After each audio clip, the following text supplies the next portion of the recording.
সম্মাননীয় সুধীমণ্ডলী, আমি আপনাদেরকে স্বচ্ছ দেশের স্বপ্ন ইউটিউব চ্যানেলের পক্ষ থেকে থাইল্যান্ডের পাতায়াতে চেইন শপিং মল টার্মিনাল 21-এর প্যারিস ফ্লোর অর্থাৎ গ্রাউন্ড ফ্লোরে স্বাগত জানাচ্ছি।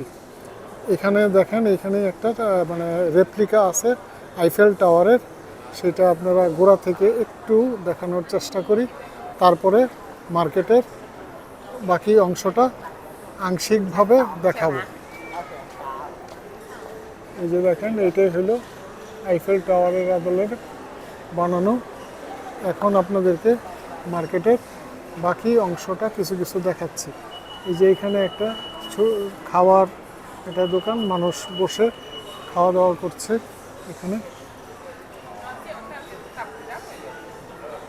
এবং এইখানে আছে কিছু ওই যে ঘড়ি, মেয়েদের অলংকার, এই জাতীয় দোকান এখানে আছে। সামনের দিকে যাই দেখি, এবং দেখেন উপরেও কিন্তু লাইট এবং একটা শৈল্পিকভাবে সাজানোর একটা ব্যাপার আছে। তাদের থাইদের ওই শৈল্পিক বোধ, সৌন্দর্য বোধ, এটা কিন্তু অত্যন্ত সমৃদ্ধ। তারা এমনভাবে একটা জিনিসকে উপস্থাপন করে যে দেখে একটু তাকাতেই হবে, মনের মধ্যে আপনার একটা জায়গা হবেই। যে এখানে দেখেন বিভিন্ন পোশাক এখানে শো করা হচ্ছে, এগুলি সব ব্র্যান্ডের দোকান। এবং এখানে দেখেন এই যে একটা ভাস্কর্য ওইভাবে বানানো আছে সাইকেল সহ, এবং দেখেন ওয়ালের মধ্যে আপনার এই যে ওইভাবেই শিল্পকর্ম রাখা আছে, করা হয়েছে এমনভাবে।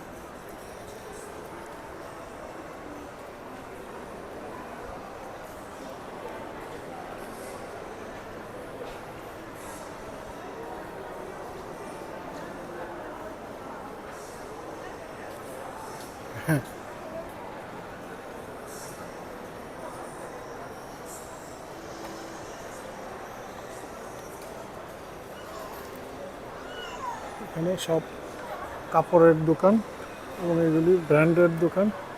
অন্যান্য জিনিসপত্রের দোকানও আছে, কিন্তু সবগুলি দোকান ঠিক বোঝা যায় না কিসের দোকান।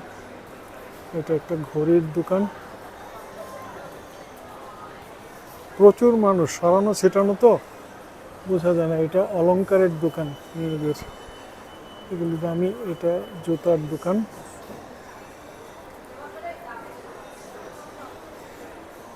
এটাও জুতার দোকান। এবং এখানে মাঝখানে কাপড়ের দোকান আছে, এগুলি অনেক সময় দেয়, সেল ডিসকাউন্ট দেয়, ডিসকাউন্টে চলে। আপনারা দেখেন পর্যাপ্ত জায়গা নিয়ে এটা বানানো আছে, মানে প্রত্যেকটা শপিং মলে এরা ওইভাবেই বানায় যে মানুষ চলাফেরা করতে যেন বিরক্ত বোধ না করে, যে গাদাগাদি এরকম, যত মানুষই আসুক গাদাগাদি হবে না, এরকম একটা ব্যবস্থা তারা রাখে।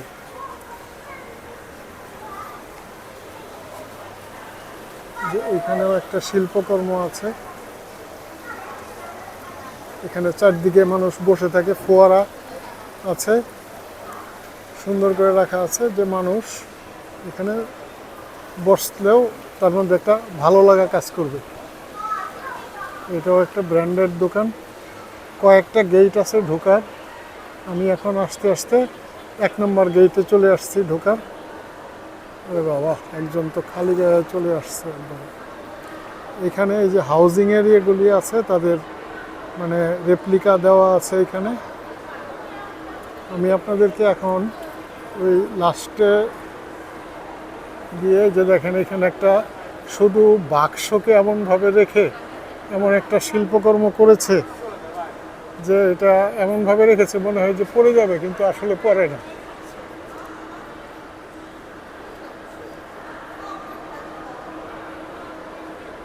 এটা হলো বের হওয়ার রাস্তা, গেট নাম্বার 2। বেশ কয়েকটা গেট, গেটের বাইরে যাব একটু পরে। এখন আপনাদেরকে যে এই যে এসকেলেটরটা দেখাচ্ছি, এটা কিন্তু একেবারে সরাসরি 4 তলায় চলে গেছে। অন্যগুলি আছে বিভিন্ন জায়গায় যে এক ফ্লোর করে করে যাচ্ছে, এটা দেখেন একদম সরাসরি 4 তলায় চলে গেছে। তো যাক, আপনাদেরকে একটা ধারণা দিলাম যে টার্মিনাল 21 পাতায়ার শপিং মল সম্পর্কে একটা ধারণা দিলাম। আপনারা আসবেন বেড়াতে, দেখতে, এবং একই সাথে আমরা আমাদের স্থাপনাকে আমরা পরিচ্ছন্ন পরিপাটি রাখব, এই মানসিক প্রস্তুতি আমরা নিব এবং সেইভাবে আমরা কাজ করব, আমাদের দেশকে এগিয়ে নিয়ে যাব। এই প্রত্যাশা রেখে সবাইকে ধন্যবাদ জানিয়ে বিদায় নিচ্ছি। ধন্যবাদ।